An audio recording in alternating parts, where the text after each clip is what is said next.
Thank you, Ernie. We can do better. That's where we are as a county and as a region. We know we have challenges and we know we can do better. But we have, as a group, simply not done so. We've talked about problems for decades in too many places. Like on Metrolink, crime is still out of control. Access to job training and educational opportunities in St. Louis County is still unequal. Too often, many local governments in our region just don't get along or refuse to work together. The latest attempt to change things in a big way, Better Together, collapsed under its own weight. But in its wake, we have a renewed conversation on what all needs to change. I'm committed to doing what's necessary to make government more effective and efficient.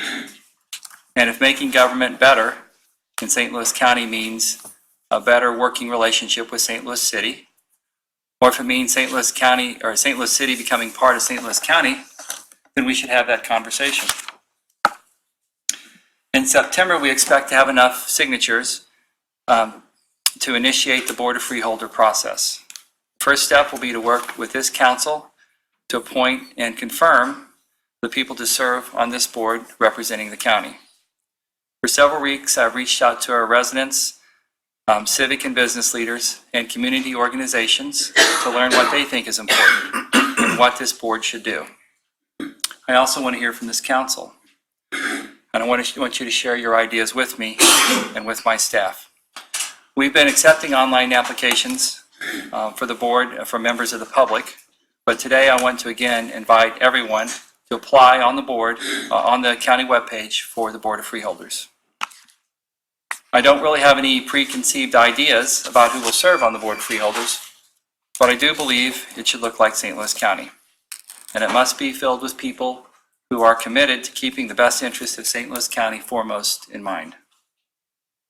As the Board of Freeholders process begins, we're continuing our work to restore the trust and credibility in county government, especially in the boards and commissions we appoint.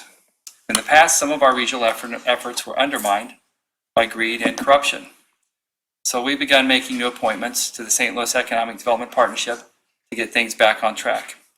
And we're working closely with East-West Gateway to improve oversight and transparency, particularly over another important regional institution, Bi-State Development.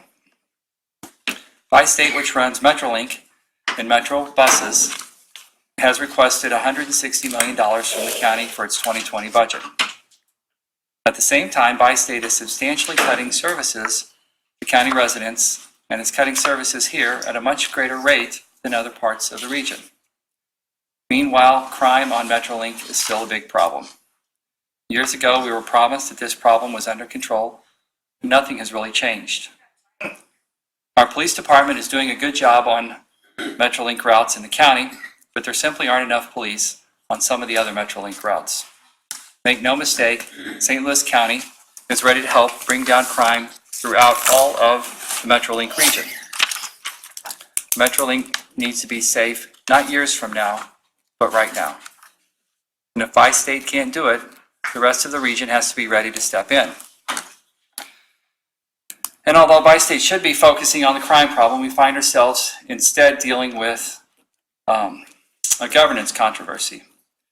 Friday, I expressed my concerns to the Illinois Governor, J.B. Pritzker's office.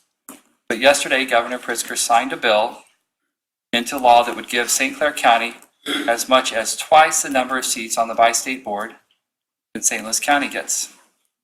St. Clair County will now have 4 seats on the board and effectively be able to veto any of Bi-State's business. And this happened in spite of the fact that St. Louis County provides 3 times as much funding to Bi-State as St. Clair County does. We pay about $100 million more per year to Bi-State than they do. And St. Louis County funds 47% of their budget. St. Clair County funds 17%. In 2020 alone, we will pay $8 million to pay off Bi-State's debt, and St. Clair County, on the other hand, won't pay a penny. So I have a few questions for those we thought were our friends in Illinois. In what world is this right? And how is this fair? How can you justify an aggressive maneuver that undermines your neighbors without even a public conversation at the Bi-State Board or even a respectful conversation with us? The simple truth is that one county in Illinois will now have veto power over how more than $160 million of St. Louis County tax money is spent. And that's not what St. Louis County voters agreed to. It's not what we signed up for, and we have to take it seriously. And we now have to hold St. Clair County accountable for what Bi-State does and how they operate. I was also concerned to learn of what appears to be irregularities in the vote to hire the new leader of Bi-State. It's disappointing, and it doesn't inspire confidence. But I have to say, I've met with Talby Roach, and frankly, I like him. I think he's a good person who's trying to do the right thing as he sees it. But let's be honest, the irregularities in the selection process erode the public's trust in Bi-State, that must now do what it takes to be open and honest in all of its decisions. You know, Bi-State's latest public relations campaign is called Metro Reimagined. But it increasingly sounds like, to St. Louis County ears, what St. Clair County is saying: we're taking over, we're cutting your services, and we're sending you the bill. That's not how things should work.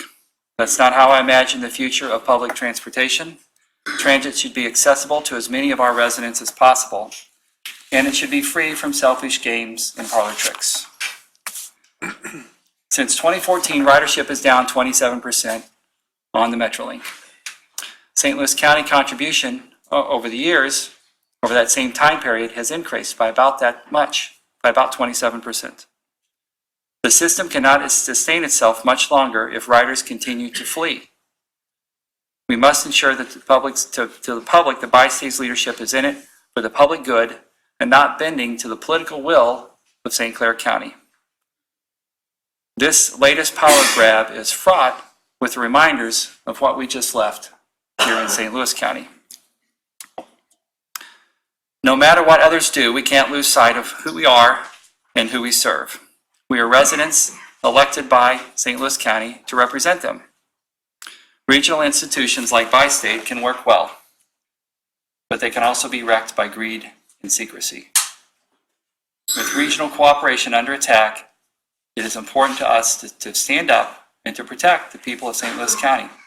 And that's exactly what we'll do. Thank you, Ernie. Thank you, Sam.